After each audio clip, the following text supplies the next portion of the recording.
Bismillahirrahmanirrahim. Assalamu alaikum, dear students. I am Samina Safdar. I hope that you all are doing well. In previous lectures of curriculum design and instruction, I discussed about the concept of curriculum, its definitions, then elements of curriculum, various forms of curriculum, and foundations of curriculum. I hope that you all are studying the material I provided you because it is very essential to have a clear understanding of previous concept so you can relate it with the next topic. Today I will discuss another topic of curriculum design and instruction that is considered very important while curriculum developers design a curriculum for any particular level of students. So let's see what is the topic of today. Here is the topic of today, that is need assessment for curriculum. It is important to remember here that any type of curriculum cannot be developed in vacuum, but it should have some sound basis for construction.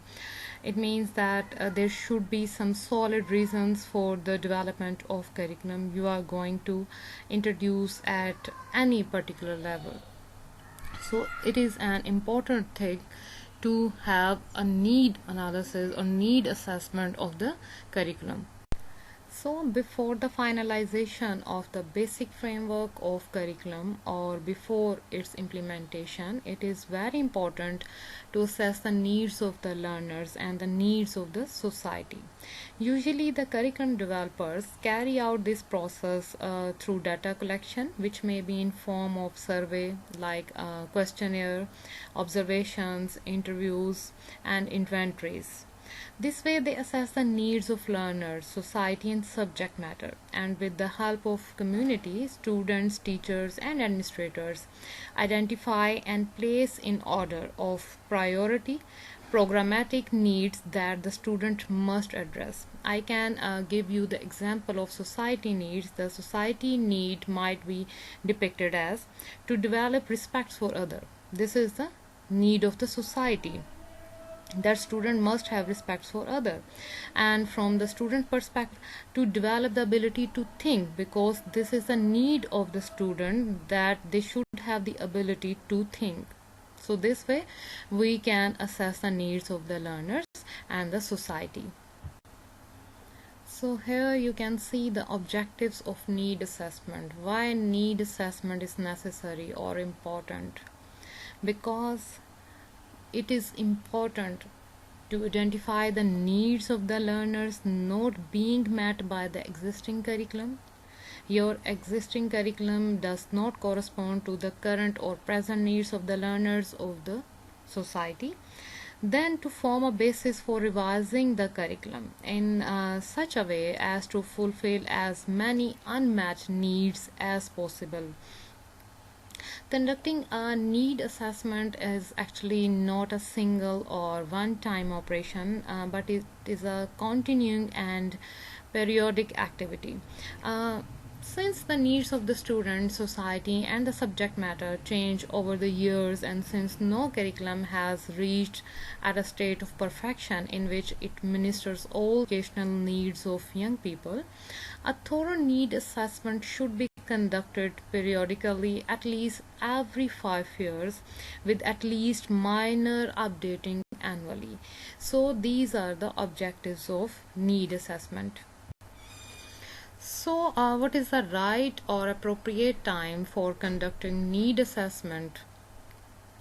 Actually, the need assessment is not a time specific such that it takes place only at the beginning of a comprehensive study of the curriculum. A need assessment is a continuing activity that takes place before the specification of curricular goals and objectives. You can assess the needs before you specify the curricular goals and objectives. Then you can perform this task after the identification of curricular goals and objectives, where you are going to set the curricular goals and objectives, then you can do this task after the evaluation of instruction, and this task can also be done after the evaluation of the curriculum, in which you have identified the weaknesses of the curriculum and you can determine the effectiveness of curriculum and the areas which need improvement. So this way we can do the task of need assessment. There are some methods which can be used to assess the needs of the learners and the needs of the teachers and the parents. The first one you can see here is the survey, which may be in form of questionnaires, observations, or interviews. Parents, for example, you can ask questions like this: how well do you feel your child is doing in school? Is your child experiencing any difficulty in school? If so, please explain. What content or programs do you believe the school should offer that are not now being offered? What suggestions do you have for improving the school's program? Are you satisfied with the programs that the school is offering your child?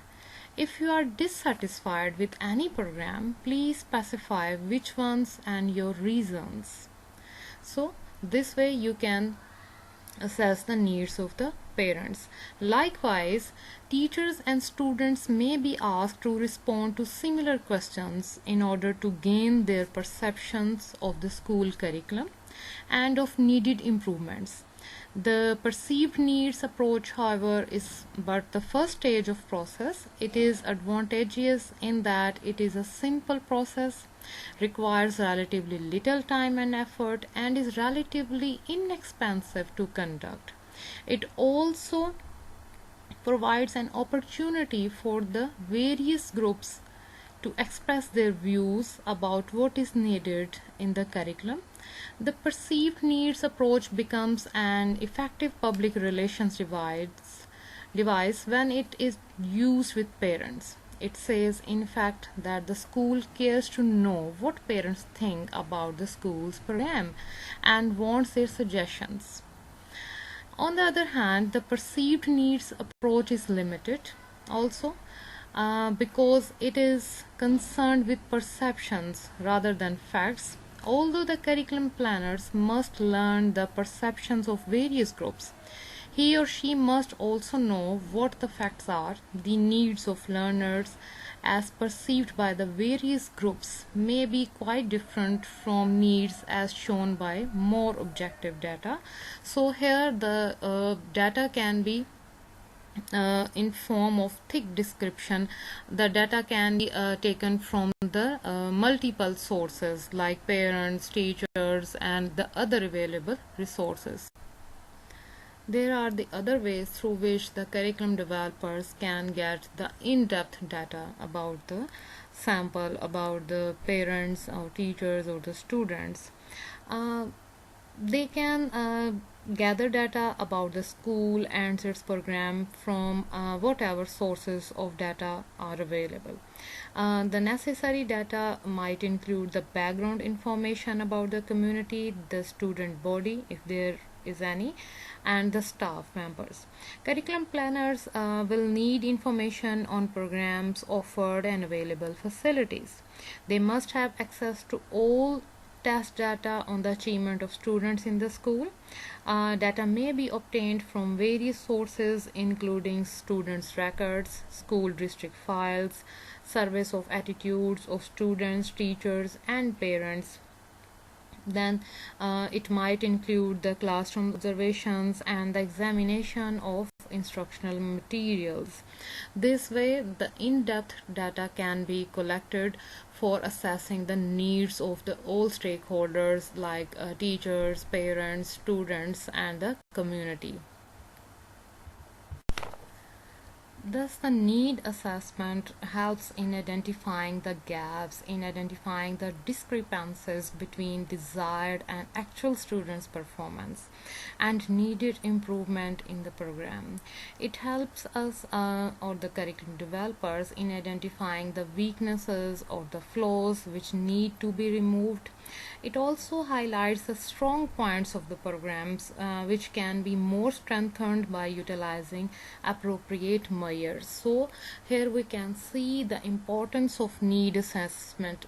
This way we can improve our curriculum, we can revise our curriculum, or to remove the gaps of the curriculum, or to remove the weaknesses of the curriculum. Thank you very much.